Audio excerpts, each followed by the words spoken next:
Nous recevons M. Mouloukou Souleymane Traoré, président de l'ONG ADI et banquier de formation. Avec lui, nous allons parler de l'éducation par les livres. Président, bonsoir et bienvenue. Bonsoir. Première question, que signifie ADI? ADI, c'est donner à Bambara.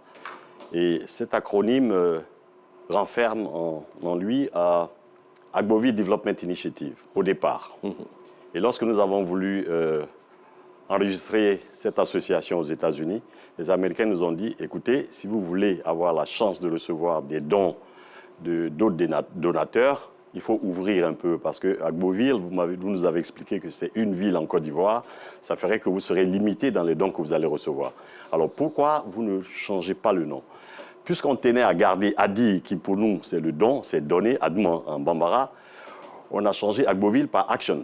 Donc c'est Actions Development Initiative, c'est initiative des actions de développement, ce qui nous permet de recevoir des dons de n'importe quel donateur, nous permet d'aller au Libéria, nous permet d'aller dans tous les pays en voie de développement. Et ce que nous faisons à ADI, c'est principalement aider à... Nous contribuons à améliorer la scolarisation des enfants qui vivent dans des poches déshéritées, des enfants défavorisés. D'accord. Votre ONG souhaite inculquer le goût de la lecture aux élèves et vulgariser le livre. C'est bien ça. Ce qui justifie le don de près de 10 000 livres d'une valeur d'environ 100 millions de francs CFA destinés à des établissements, bien sûr, scolaires du pays. C'était le vendredi dernier à Beauville. C'est cela. Alors, il faut que je vous dise, ces livres, nous les avons reçus du Book Project de la Banque mondiale.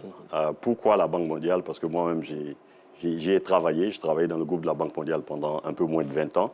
Donc, j'ai développé des relations. Et lorsque j'ai appris que la banque avait une ONG qui s'appelait Book Project, qui donnait des livres, mais ceux qui bénéficiaient de ces livres-là, généralement, c'était les pays anglo-saxons. Parce que ces livres sont majoritairement en anglais. Et puisque nous, les francophones, lorsqu'on a fait de bonnes études, généralement, on parle un peu anglais, à la différence de nos amis anglo-saxons.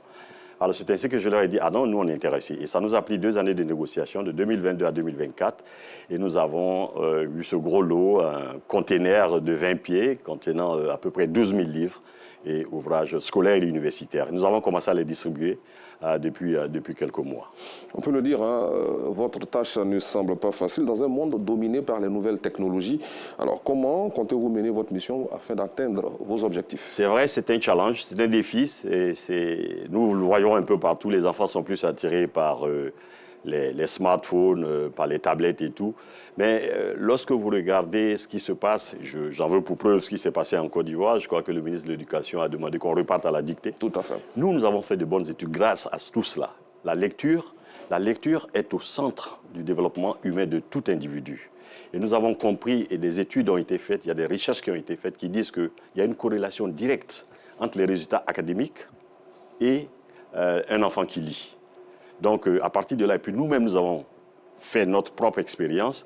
Nous avons fait notre propre expérience et à partir de là, on s'est dit, bon, écoutez, il faut peut-être voir dans quelle mesure on pourrait aller un peu partout, récolter des livres, inculquer ce goût de la lecture, organiser des rallyes, faire venir des auteurs qui pourraient parler de leurs livres, demander aux parents de pousser les enfants à lire, avoir des clubs de lecture dans les établissements, renflouer les bibliothèques. Nous l'avons fait à l'université d'Abidjan, nous l'avons fait au lycée technique, nous l'avons fait au lycée technique d'Abidjan, nous l'avons fait au lycée Mami Adjoa et nous avons commencé à distribuer. Ce qui s'est passé le 21, c'était la foire du livre. C'était fantastique. Je suis très heureux d'en parler. Nous avons eu le soutien des autorités de la place. Le président du conseil régional, M. Pierre Demba, était présent, avec à ses côtés le préfet Koulibaly, qui s'est fait accompagner de toute l'artillerie qu'il a avec les personnes qui ont les galons. Donc vraiment, on était heureux et il y avait à peu près 300 gamins dans la salle et les gens sont venus d'un peu partout. Nous avons eu des bénéficiaires qui sont venus d'Odiéné, 850 km d'Abidjan. Ils sont venus pour recevoir leur colis et ils ont été très heureux à la fin. On constate que vos actions sont beaucoup en rapport avec le capital humain. C'est cela. Parce que, voyez-vous, pendant longtemps, les critères qui avaient été utilisés pour parler de la richesse dans nos différents pays, c'était le PIB. PIB per capita, PIB par tête d'habitant, c'est-à-dire produit intérieur brut divisé par le nombre d'habitants, on trouvait un chiffre. Mais cela ne veut pas dire, quand on dit 2000 $ ou bien 1 200 000 francs CFA, cela ne veut pas dire que tout le monde a au moins 1 200 000 CFA dans l'année. Alors que des études ont été faites pour prouver qu'il faut plutôt penser, aller un peu plus loin. C'est de là qu'est venu le concept de IDH. Et le capital humain est un facteur très important. C'est en fait 2 aspects qui sont très importants, c'est-à-dire la santé et puis l'éducation. Je prends l'exemple d'un chef d'entreprise, un banquier, un directeur de banque qui n'investit pas, ou bien une banque qui n'investit pas dans la formation de ses cadres, court le risque d'avoir des employés qui ne sont pas bien formés. S'ils ne sont pas bien formés, ils vont avoir dans les livres de la banque des mauvais prêts. Et ces mauvais prêts ne seront pas payés, donc la banque court à la faillite. C'est la même chose pour le chef d'entreprise, c'est la même chose pour le chef de famille, c'est la même chose pour le président d'un pays. Il faut investir dans l'éducation, il faut investir dans la santé. Parce que les gens qui sont en bonne santé, qui sont bien formés, donnent généralement de bons résultats. Il faut aussi interpeller les parents d'élèves qui sont les premiers éducateurs et qui préfèrent offrir des tablettes et des smartphones aux enfants en cadeau d'anniversaire ou de Noël au lieu de livres. Yep. Tout à fait. Et ça, c'est un défi, c'est un challenge. Nous allons organiser des rallyes, nous allons organiser des concours, puis faire venir des auteurs qui vont nous aider à inculquer ce goût de la lecture là, à nos enfants.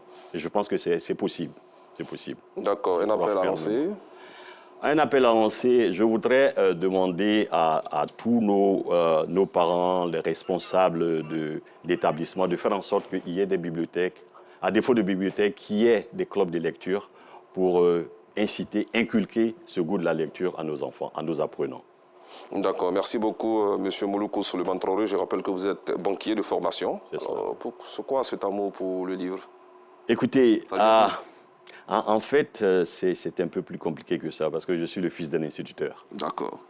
Et vous êtes le président de l'ONG ADI, qui a décidé d'inculquer aux élèves le goût de la lecture. C'est cela, oui.